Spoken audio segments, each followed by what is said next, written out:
समझता हूँ कि आपका ये प्रोग्राम का आखिरी मरहला चल रहा है और ज़्यादा घबराने की जरूरत नहीं है। अब बहुत जल्दी जो है बिरयानी मिलने वाली है, थोड़ी देर और बर्दाश्त करें। और मेरा ख्याल है कि एक ऐसी शख्सियत आ रही है जिसके आने से तक मैं उसका कब ये कि मैं उसका तारुफ कराऊँ, मैं इस शेर के साथ उसका तारुफ कराना चाहता हूँ। है जुस्तजू के खूब से है खूब तर कहाँ, है जुस्तजू के खूब से है खूब तर कहाँ, अब देखिए ठहरती है जाकर नजर कहाँ। जाहिर सी बात है इस प्रोग्राम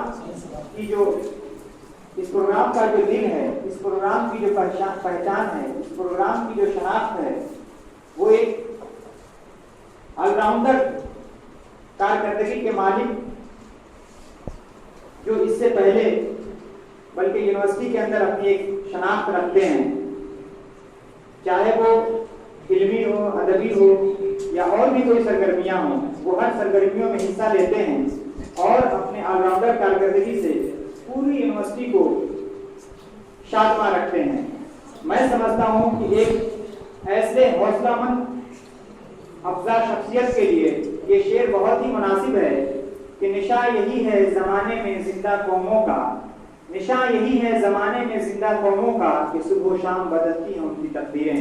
मैं बड़े ही अदब व एहतराम के साथ जनाब जर्रार साहब से गुजारिश करूंगा कि वो स्टेज पर तशरीफ लाएं और अपनी हिदायत सुनाएं। जनाब जर्रार साहब से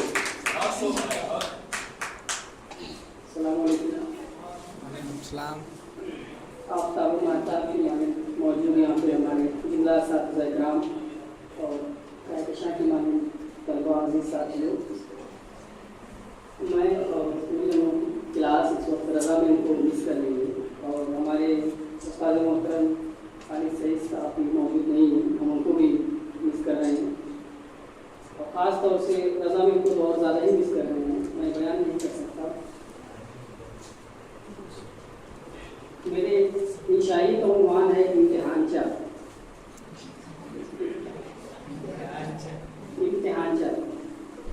इम्तिहानी मौसम की शाम थी, मेरा मतलब है दूसरे सेमेस्टर के इम्तिहान के 2 दिन पहले शाम में जब दोस्त कैंटीन पर चाय पीने के लिए जमा हुए तो हम सब ने देखा कि मोतमिम काफ़ी परेशान है और उसके चेहरे पर हवाइयाँ उड़ रही हैं। मैंने पूछा, पेट खराब है क्या मोतमिम? नहीं यार, बस किसी के पास सिलेबस हो तो दे दे, ज़िराक्स कराना है। मोतमिम ने बहुत ही संजीदगी के साथ कहा, अब तक कहाँ थे मियाँ? आखिर वक्त में क्या आप मुसलमा होगा? रियाज ने इस्तेफामिया अंदाज में कहा।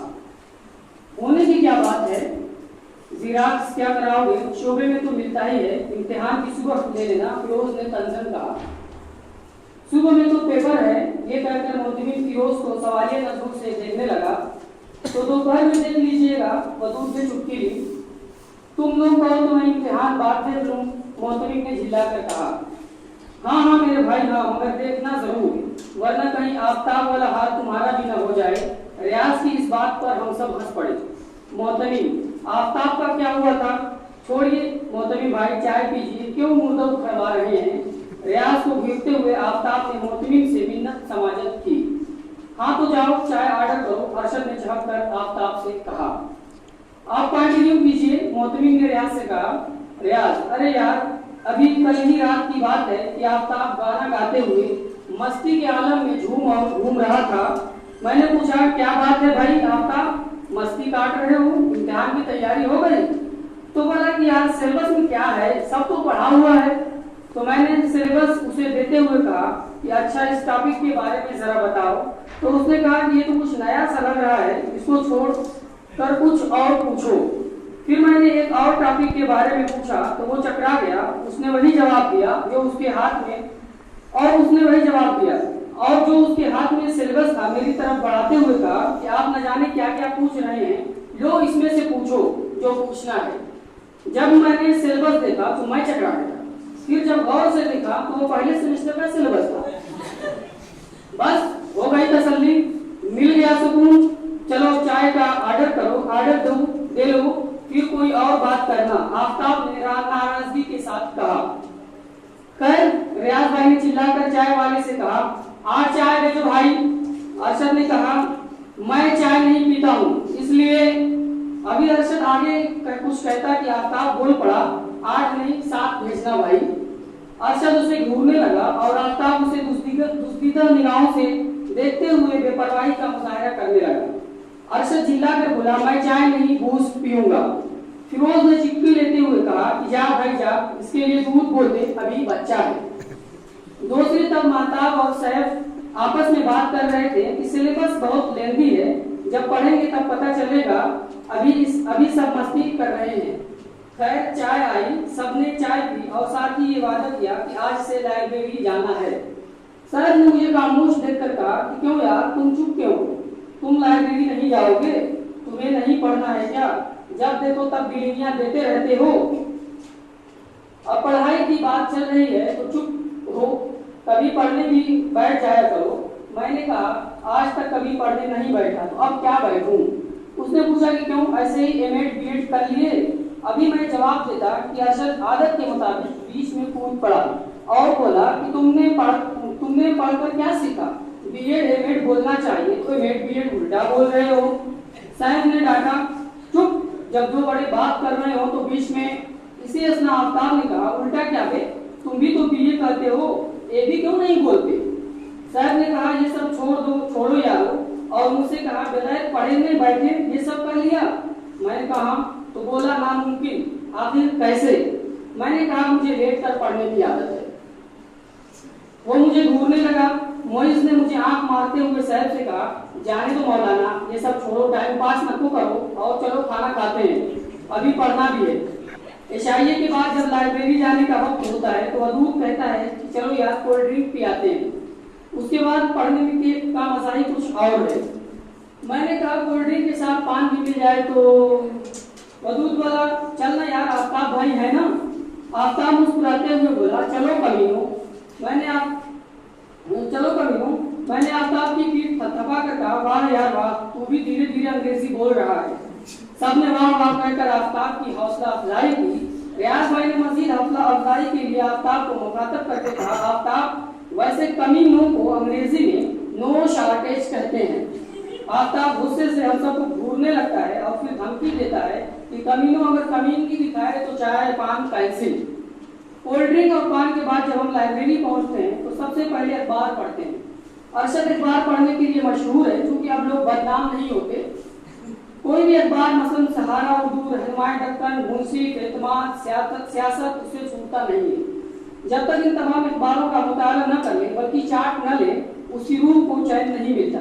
यहाँ तक कि अखबार भी उससे घबरा कर भागने की कोशिश करते हैं।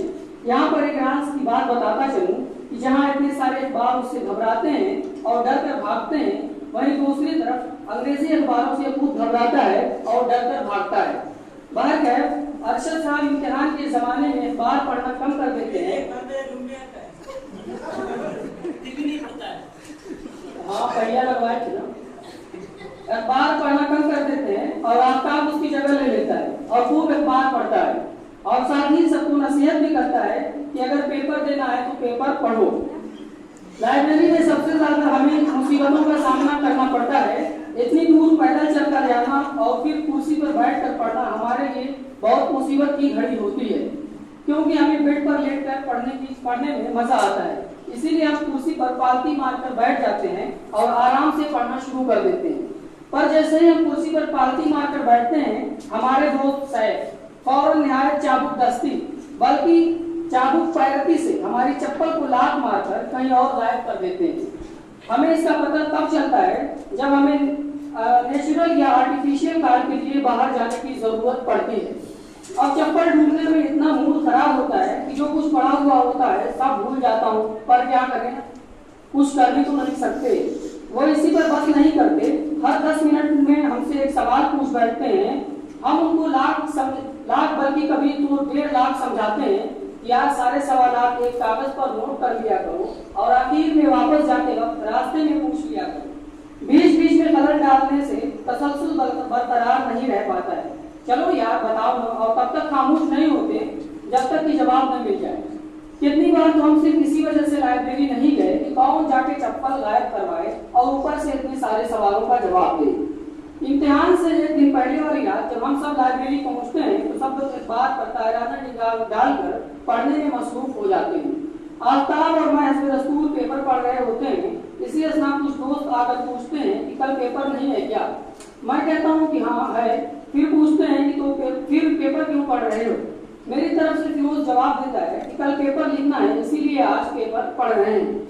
यही सवाल वो दोस्त आफ्ताब से करते हैं। आफ्ताब डांट कर कहता है कि अभी फिरोज का जवाब नहीं सुने। इतने में सैफ ने मुझसे कहा कि चलो यार, अब पिछले साल वाले इम्तिहान के पर्चे को मिलाते हैं ताकि कुछ आइडिया मिल जाए। आफ्ताब कहता है कि इनके पास तो एयरटेल है। सैफ अभी से कहता है मेरे पास वोडाफोन है, किसी रोज कुत्ते तुम्हारे पीछे छोड़ दूंगा। मैं कहता हूँ छोड़ो यार इसकी बात, तुम पेपर ले आओ।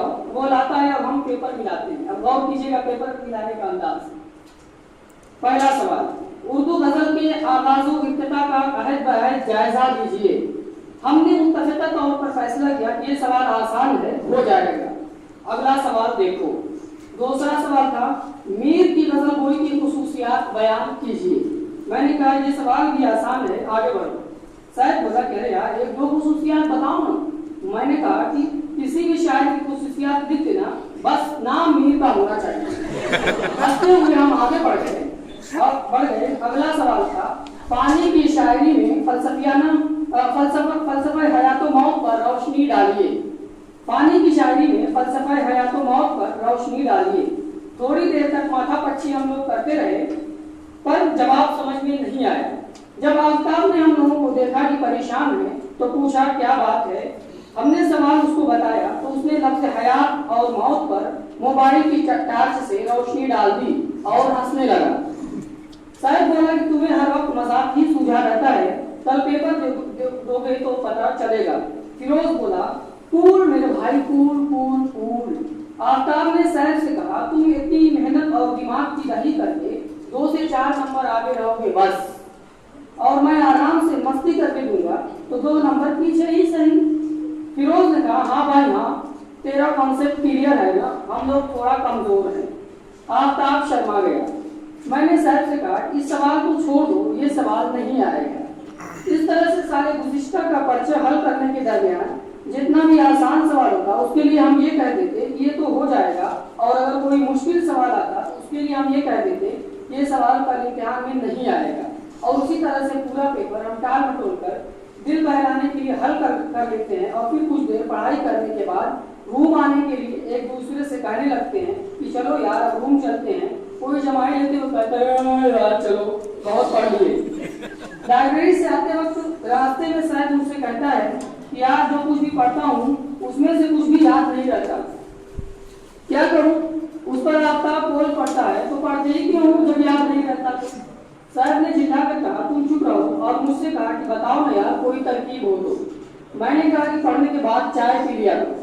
उसने पूछा कि चाय का हाफिजे से क्या ताल्लुक। मैंने कहा कि अच्छा ये बताओ कपड़े पर चाय गिर जाती है तो उसका दाग आसानी से छूटता है। उसने कहा कि नहीं।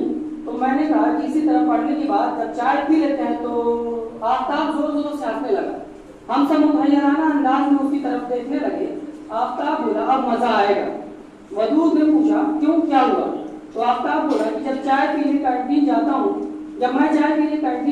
तो एक खिड़की से देखता रहता है, और जैसे ही मैं कैंटीन पहुँचता हूँ तो तुम सब क्लास वालों को आफ्ताब चाहिए का मैसेज कर देता है, जिसका मतलब होता है आफ्ताब चाय पी रहा है आ जाओ, और खुद भी दौड़ते हुए कैंटीन पर आ जाता है और मुझे चूना लगवा देता है।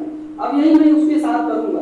आफ्ताब की ये बात सुनकर शायद थोड़ा सोचकर मुझसे बोला रहने दो यार, अपना फार्मूला अपने पास रखो, मुझे हाफिजा अफजा मजबूत नहीं करना है।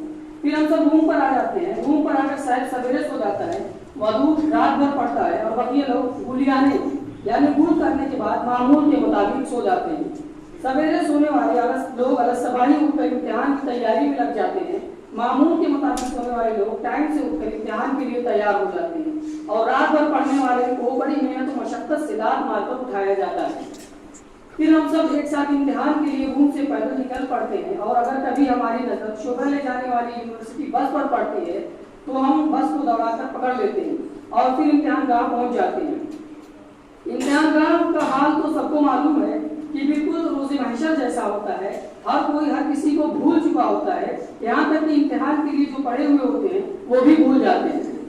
फिर जब सदर शोभा की जानिब से चाय का दौर चलता है तो सबके होश ठिकाने आते हैं और सब लोग एक एक चाय पीते हैं। तो शायद 2 पीता है और चुस्की लेकर कहता है कि अब मजा आएगा इन चाहिए के साथ इम्तिहान चलें। शुक्रिया।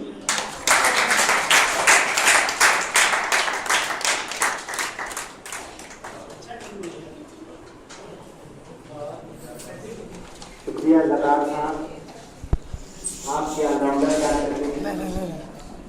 आप